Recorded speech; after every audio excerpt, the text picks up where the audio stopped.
Hello, सभी को नमस्ते।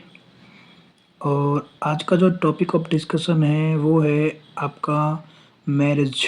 मैरिज को लेके डिस्कशन है, शादी कब होगी और शादी को लेके जितने भी क्वेश्चन हैं, इसको लेके ये पूरी सीरीज़ हमने शुरू करी है कि मैरिज को लेके जितने क्वेश्चन हैं आपके, वो सारे के सारे इस सीरीज़ में हम कवर करेंगे, ठीक है। तो मेरा जो आज का डिस्कशन है वो मैरिज को लेके है और जनरल जो चीज़ें हैं मैरिज के बारे में वो डिस्कस करेंगे। और डे बाय डे इस सीरीज़ में मैरिज की जो सीरीज़ है वो हमने शुरू करी है, डे बाय डे इसमें हम और ज़्यादा गहरे डिस्कशन करेंगे मैरिज को लेके, ठीक है। तो बिना देर के हुए अपने टॉपिक पे आते हैं। मैरिज मैरिज का मतलब बेसिकली क्या है? मैरिज का मतलब है कि दो लोग हैं, वो एक एक दूसरे के साथ में म्यूचुअल बॉन्डिंग में आए हैं। तो म्यूचुअल बॉन्डिंग में आए हैं, एक दूसरे के साथ उन्होंने साथ निभाना है पूरा टाइम, मतलब 40-50 साल कम से कम आप समझिए। 30-35 साल, 40-50 साल, मतलब जितना आज का इस टाइम का एज है वो काफ़ी कम है, ठीक है।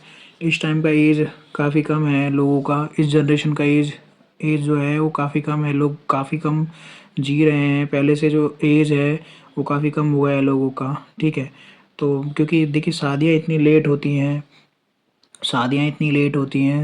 किसी की 25 में, किसी की 30 में, किसी की 32 में, ठीक है। और मैक्सिमम लोग 60 साल जी रहे हैं, 60 साल 65 साल लोग जी रहे हैं, ये बहुत ज़्यादा है 60-65 साल, ठीक है।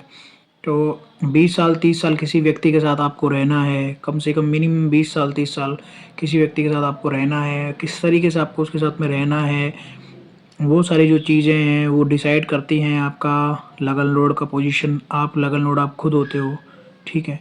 आपका लगन लोड का पोजीशन, आपके 4th हाउस का पोजीशन, आपके 7th हाउस का पोजीशन आपके चार्ट में कैसा है, ठीक है। आपके लगन लोड का पोजीशन, आपके 4th हाउस का पोजीशन, आपके 7th हाउस का पोजीशन आपकी कुंडली में किस तरीके से है, वो डिसाइड करेगा कि आप सामने वाले के साथ किस तरीके से रहते हो, ठीक है। इसके बाद में सेकंड चीज़ आपका शुक्र। पुरुषों के लिए शुक्र का पोजीशन बहुत ही ज़्यादा इम्पोर्टेंट होता है। अगर शुक्र एफ्लिक्शन में है, शुक्र पीड़ित है, शुक्र अगर अच्छे भावों में नहीं बैठा हुआ है, शुक्र अच्छी राशि में नहीं बैठा हुआ है, वो अच्छी पावर में नहीं है, अच्छे नक्षत्रों में नहीं है, तो प्रॉब्लम होगा, ठीक है।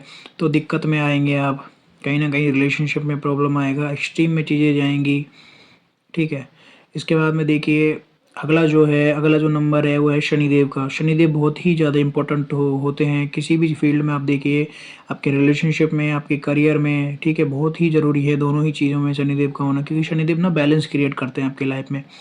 शनिदेव आपको जिम्मेदारियाँ देते हैं, परिवार को एक रिस्पॉन्सिबिलिटी है, परिवार आपका रिस्पॉन्सिबिलिटी है, क्योंकि शादी होने के बाद में आप एक चीज़ याद रखिए हमेशा, जितना भी लोगों को लगता है कि जो शादी है, शादी लोगों को लगता है कि शादी का मतलब क्या है, शादी का मतलब जो आपका दहेज, या फिर मतलब कि महंगे से महंगे शादी, या मतलब कितना आपको पैसा मिला है और सामने वाला सुंदर कितना है। इससे भी ज़्यादा इम्पोर्टेंट है कि आप सामने वाले की जिम्मेदारी है वो किस तरीके से उठाते हो, ये बहुत ही ज़्यादा इम्पोर्टेंट है। एक दूसरे की इज्जत कितनी करते हो, एक दूसरे के साथ में रेस्पेक्ट कितना है, आपका एक दूसरे के लिए रेस्पेक्ट कितना है, एक दूसरे के प्रति कितना समर्पित हो, एक दूसरे के प्रति कितना वफादार हो, कितने लॉयल हो, एक दूसरे के प्रति कितने आप मतलब कि एक दूसरे के प्रति कितना सीरियस हो, एक दूसरे के प्रति कितना आप मतलब एक दूसरे के बारे में सोचते हो, कितना आप एक दूसरे की इज्जत करते हो, ये बहुत ज़रूरी चीज़ें हैं।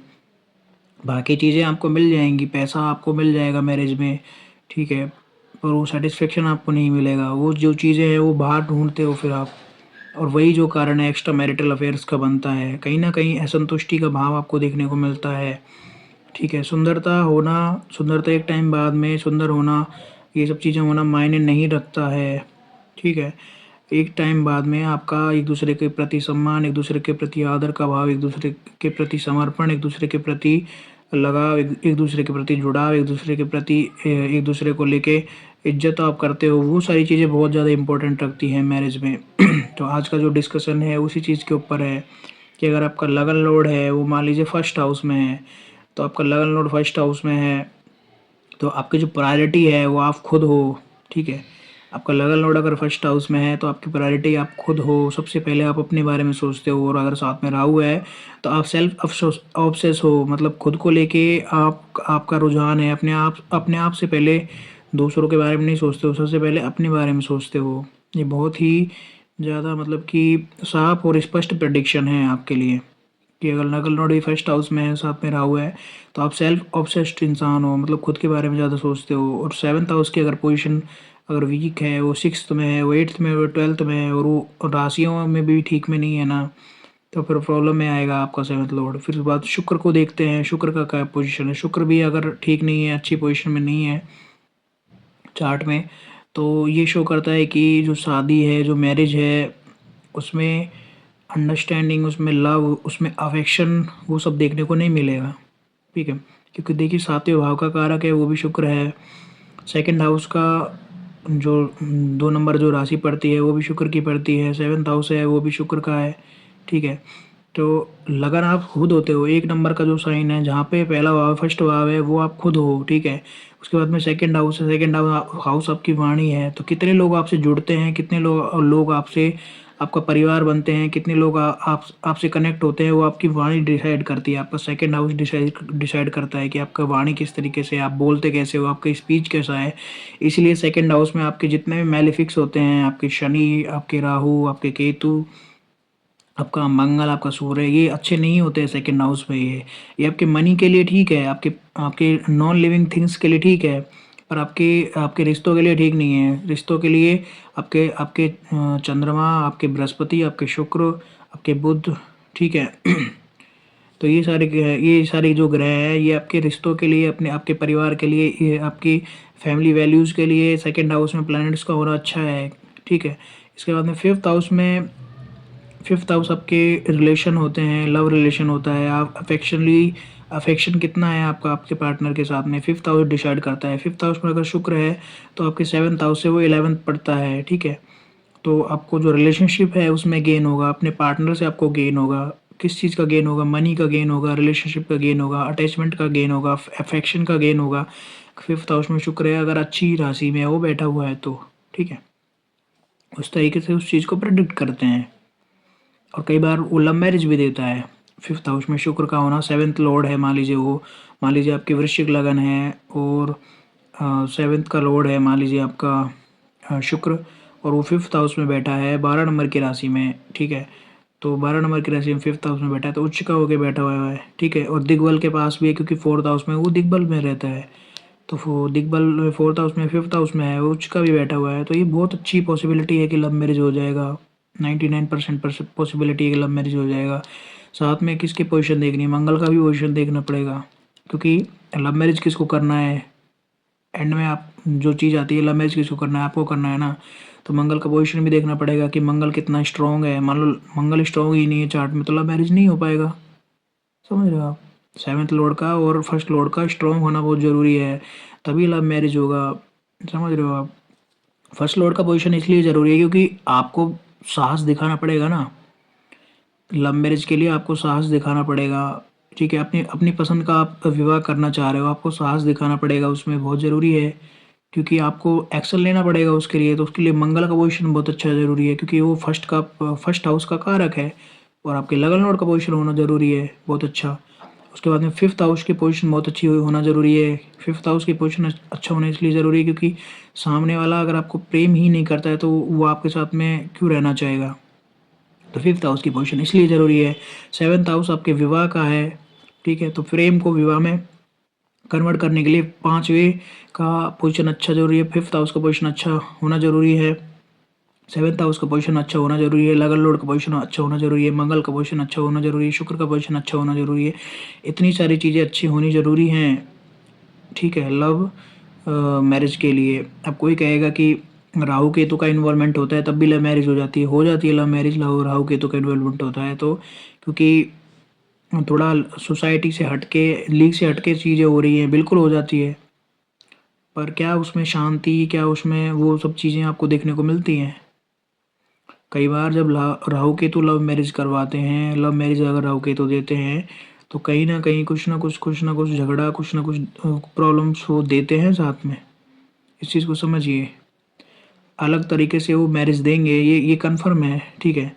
ये इस बात में कोई शक नहीं है कि राहु केतु का अगर 1/7 का एक्सिस है, 5/11 का एक्सिस है राहु केतु का, तो कहीं ना कहीं वो अनऑर्थोडॉक्स तरीके से चीज़ें करवाते हैं। मतलब लाइफ को अलग तरीके से, अलग नॉर्मल वे में नहीं होके अलग तरीके से चीज़ें होती हैं लाइफ में। कई ऐसे चार्ट्स हैं जिनमें सेकंड हाउस में राहु है और शनि भी है साथ में, कोर्ट मैरिज करी है उन्होंने, समझ रहे हो आप।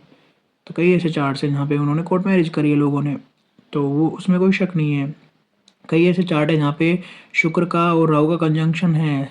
तो जो जो लड़की का चार्ट है एक, तो उसने खुद ने लव मैरिज करा, समझ रहे हो आप। कई ऐसे चार्ट्स हैं, पर वो पॉसिबिलिटीज़ कब होंगी, जब आपका लगन लॉर्ड अच्छा होगा, लगन लॉर्ड स्ट्रांग होगा, लगन का जो स्वामी है वो स्ट्रांग होगा, फिफ्थ का लॉर्ड है वो स्ट्रांग होगा, ठीक है। शुक्र है उसका पोजीशन अच्छा है, अगर वो 12 नंबर के साइन में था शुक्र, 12 नंबर के साइन में वो अच्छा होता है, पावरफुल होता है शुक्र 12 नंबर के साइन में। अष्टम में था वो 12 नंबर के साइन में, 5 नंबर का लगन था, ठीक है। सूर्य का पोजीशन भी अच्छा था उसमें, और वो अष्टम में था और वो साथ में राहु था, अष्टम में राहु के साथ में शुक्र था, तो लव मैरिज हुआ था सामने वाले का। अष्टम में राहु और शुक्र था, लव मैरिज हुआ था सामने वाले का। पर एक चीज़ ये भी देखिए कि 12 नंबर के साइन में है वो, अष्टम भाव में, 8वें भाव में है, ठीक है, 8वें भाव में है। तो ये भी कन्फर्म है कि ये जो इंसान है इसका रिलेशन भी रहा है किसी और के साथ भी, इस इंसान के रिलेशन भी रहे हैं किसी और के साथ में, ठीक है। तो मैं इसलिए नहीं बोल रहा वो चीज़ें, क्योंकि मैं पूरा चार्ट डिस्कस नहीं कर रहा हूँ उस व्यक्ति का, पर ये चीज़ें मतलब कि पता चलती हैं। शुक्र के साथ में राहु का होना कहीं ना कहीं आपके जो संबंध हैं वो कहीं ना कहीं अनैतिक संबंध भी आपके बनते हैं। शुक्र का और राहु के साथ में होना इस चीज़ को कन्फर्मेशन में लेके आता है कि आपके जो संबंध है वो अनैतिक बनेंगे ही बनेंगे, कहीं ना कहीं से अनैतिक संबंध बनते हैं, ठीक है। और आपका जो शुक्र है, शुक्र का जो पोजीशन है वो बहुत इंपॉर्टेंट रहता है पुरुषों के चार्ट में। स्त्री के चार्ट में मंगल का पोजीशन बहुत इंपॉर्टेंट रहता है, ठीक है। मान लीजिए आपका शुक्र है वो आपका बृहस्पति के साथ में है, शुक्र का बृहस्पति के साथ में होना अच्छा है, ठीक है, इन जनरल वे में अच्छा है। पर वो कौन सी राशि में है, वो कौन सी राशि में है, ये बहुत ही ज़्यादा इंपॉर्टेंट है। क्योंकि शुक्र के साथ में बृहस्पति का होना बेसिकली क्या है कि विवाह जो सेरेमनी है उसमें बृहस्पति का इंपॉर्टेंस आ गया है। बृहस्पति क्या है, फैमिली। बृहस्पति आपका परिवार होता है, बृहस्पति आपकी फैमिली होती है, बृहस्पति आपका कुटुंब होता है, बृहस्पति का बहुत ज़्यादा इंपॉर्टेंट रोल हो जाता है। अगर बृहस्पति की डिग्री है उसमें अच्छी है, बृहस्पति की डिग्री बृहस्पति बल में है, शुक्र से ज़्यादा अगर बृहस्पति बली है ना, तो लव मैरिज नहीं होने देगा वो। बृहस्पति अगर बली है शुक्र से ज़्यादा तो लव मैरिज नहीं होने देगा। अगर लव मैरिज होगा तो जो सामने वाला इंसान है वो एक अलग तरीके से आपको देखने को मिलेगा। एक टीचर लाइक क्वालिटी होती है सामने वाले में, एक टीचर लाइक क्वालिटी होती है, उस लव को भी अरेंज में कन्वर्ट कर देता है वो, उस तरीके से मैरिज होती है, समझ रहे हो। तो ये सीरीज है, आगे जारी रखते हैं, अभी के लिए इतना ही काफ़ी है।